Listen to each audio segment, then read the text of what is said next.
La retraite précoce du sportif, comment l'éviter, comment la surmonter, c'est ce que nous allons voir aujourd'hui.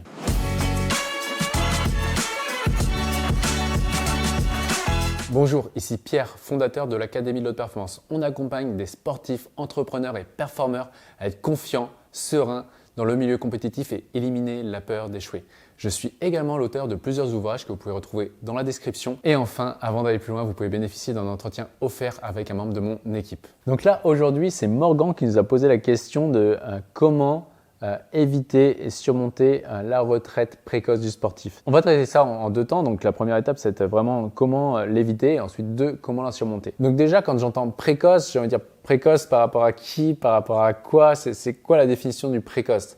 Alors peut-être que derrière précoce, là sur cette question, il y a un arrêt avant ce qu'on avait imaginé, par exemple, ou on pourrait dire plus tôt que la moyenne, mais je pense que dans la question, c'est plus un précoce en mode c'est un arrêt prématuré par rapport au sens, par rapport à ce que je me voyais ou ce que les autres voyaient dans ma carrière. J'avais prévu de faire tel sport jusqu'à 30 ans ou 35 ans et finalement j'arrête à 25 ans et auquel cas je prends ça comme précoce. Donc si on prend ça, ça veut dire que c'est un arrêt avant ce que je m'étais imaginé de faire.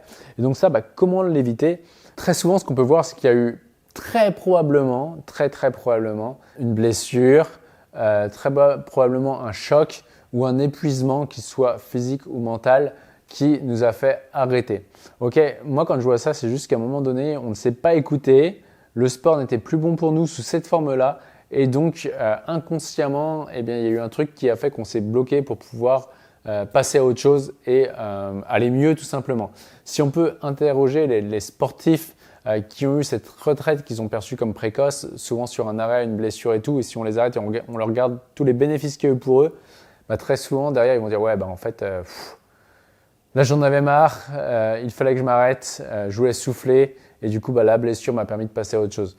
J'ai un ami moi qui était numéro 1 au tennis quand il était jeune, il s'est arrêté à 16, 17, 18 ans au maximum alors qu'il était en train de monter. Il s'est arrêté sur une blessure, un mal de dos et quand on en parle ensemble aujourd'hui, il est bien content qu'il y ait eu ce mal de dos parce que c'est une bonne excuse pour pouvoir arrêter le sport. Je vois un autre athlète là encore que j'ai en tête après une grosse compétition. Il a pris un choc tellement il était, ça l'a mis en burn-out et il s'est arrêté pendant des mois. Pareil, on peut voir ça aussi, cet arrêt-là a été très bon parce que ça faisait des semaines qu'il avait des signaux comme quoi il aurait pu s'arrêter, mais il a voulu forcer pour atteindre le résultat. Et du coup, derrière, paf, inconsciemment, il y a eu ce résultat qui lui a mis un choc vraiment dur qui l'a fait arrêter pendant quelques temps. Et on peut voir aussi des fois des athlètes qui arrêtent pendant un an parce que le système ne leur correspond plus, parce que s'entraîner de cette façon-là ne leur correspond plus et donc ils vont arrêter. Et là, d'ailleurs, j'ai encore une athlète qui a failli arrêter, qui était à deux doigts d'arrêter parce qu'elle a dit mais là, j'en ai juste marre de ce qui se passe au niveau du haut niveau. Et du coup, elle, ce qu'elle a fait, c'est qu'elle a voulu arrêter. Et finalement, en voyant les bénéfices à retourner et à sortir du haut niveau, elle a pu repartir dans son club d'origine.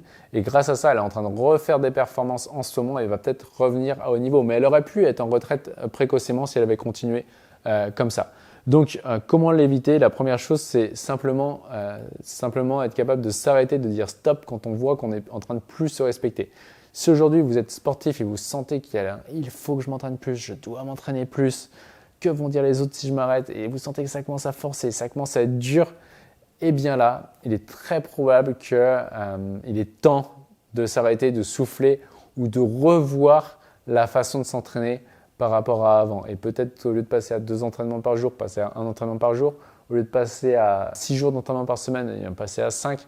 Bref, revoir quelque chose, s'autoriser à plus sortir, voir ses amis, etc. pour pouvoir rééquilibrer les choses, sortir du sport pendant peut-être un moment afin de revenir en force si vous cherchez vraiment à éviter la retraite précoce et si vous êtes prêt à revenir encore quelques saisons dans votre sport. Mais c'est important de prendre ces indicateurs-là du « il faut, je dois » qui nous indique que très probablement on est en train de commencer à sortir et à plus respecter, à sortir de ce qui est réellement et intrinsèquement important pour nous. Ensuite, comment la surmonter? Là, c'est très simple. C'est très simple en théorie. Je ne dis pas que c'est facile. Moi, quand j'ai arrêté le sport, j'avais 27 ans, je crois, quand j'ai arrêté le sport de haut niveau, donc qui est quand même assez tôt. Et j'ai eu 6 mois J'ai eu 6 mois où j'étais vraiment au fond du trou parce que je me disais, mais à part le sport, que vais-je faire de ma vie, que sais-je faire? Et donc, c'est important de ne pas s'identifier à son sport et justement de se servir du sport comme un moyen pour devenir et pas associer son identité au sport. Dès qu'on s'identifie à ce que l'on fait, on en est esclave. Et donc, dès qu'on se dit « je suis sportif », ok, mais tu es quoi d'autre? Ah bah, je ne sais pas. Eh bien, ça va être très dur de s'arrêter. Donc, comment la surmonter? C'est d'abord de se dire « ok, aujourd'hui, je fais du sport, mais déjà, je sais que ça va se terminer ». Ça va se terminer à 25 ans, à 30 ans, à 35 ans. Après, sur d'autres sports, ça peut aller plus loin, mais ça va se terminer. Qu'est-ce que le sport me permet d'être? Qu'est-ce que le sport me permet de devenir? Qui derrière, je vais pouvoir capitaliser là-dessus pour pouvoir facilement me reconvertir. On va prendre 2 exemples. Il y a les premiers exemples comme moi à l'époque qui avait très très peu confiance en moi et dans le sport, dans la boxe, c'est là où je me percevais le moins mauvais dans ma vie. Donc c'est assez dur, mais je pense qu'il y a beaucoup de sportifs qui sont comme ça et du coup on va vraiment mettre tout autour du sport parce que c'est le seul truc où on se dit ah bah là je suis un peu capable de faire quelque chose.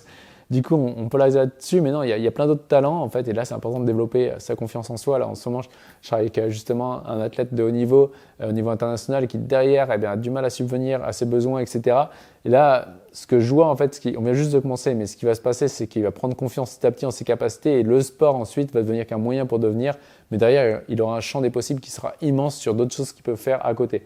On a plein de sportifs qu'on a accompagnés qui ont repris leur activité à côté ou qui ont développé une deuxième activité à côté ou qui ont repris des études à côté en voyant que c'était très bien d'avoir 2 choses, le sport de niveau plus autre chose à côté et finalement ça allait très bien aller et quand un allait moins bien, l'autre va pouvoir mieux aller et ça va être une béquille sur laquelle s'appuyer. Donc ça c'est la première étape vraiment de se désidentifier de son sport et voir qu'il y a autre chose à côté. Et ensuite, là avec une autre sportive justement qui elle n'aimait pas les passages médias, et bien là, on a commencé à regarder, ok, en quoi spécifiquement le fait que tu passes dans des médias aujourd'hui t'aide pour ta reconversion. Elle est très claire sur le fait qu'elle aura une reconversion. Et là, en fait, on a vu que grâce à ça, ça me donnait encore plus de bankable sur le CV. Ça va encore plus m'aider pour me faire plus de réseau. Et donc, on a vu tous les bénéfices de passer à fond sur des médias, d'aimer de faire des médias pour pouvoir l'aider à se reconvertir. Donc, c'est vraiment important de ne pas s'identifier à son sport, de voir que l'on a d'autres compétences en plus du sport. Si aujourd'hui on fait que du sport et qu'on n'est pas bien dans notre peau, est-ce que si je m'autorisais à faire une deuxième activité, ce serait mieux? Et souvent c'est un manque d'autorisation et on croit que non, il faut que je fasse que du sport pour être bon et du coup il faut, je dois qui arrive et il y a le burn-out aussi qui arrive. Et 3, ensuite c'est d'arriver à se dire ok, je me sers comme du sport juste pour un certain temps, ça va peut-être durer 5 ans, 10 ans, 15 ans. Comment je capitalise dessus pour préparer mon après-carrière, même si je ne sais pas ce que je ne sais pas et même si je ne sais pas ce que je ferai derrière, mais en tout cas, je capitalise à fond dessus et je m'en sers en conscience pour pouvoir devenir plutôt que de m'identifier à mon sport. Donc, en faisant ça, je pense que ça vous aidera à surmonter, à éviter déjà et à surmonter la retraite précoce du sportif, même si, comme tout changement d'identité, c'est tout le temps un moment qui peut être pour certains plus ou moins difficile que d'autres. Ça, c'est naturel parce qu'il y a plein d'habitudes qu'on va laisser de côté pour s'ouvrir à d'autres habitudes. Il y a un deuil à faire qui se fait très bien quand on l'a bien préparé, quand on est accompagné, qui se fait très très bien et en suivant les conseils bien sûr de cette vidéo. Et voici pour cette vidéo, si vous avez aimé, pensez au petit pouce qui fait toujours plaisir, à mettre un commentaire ou une note si vous l'écoutez en format podcast. Et enfin, rappelez-vous, l'important n'est pas ce que vous faites mais qui vous devenez.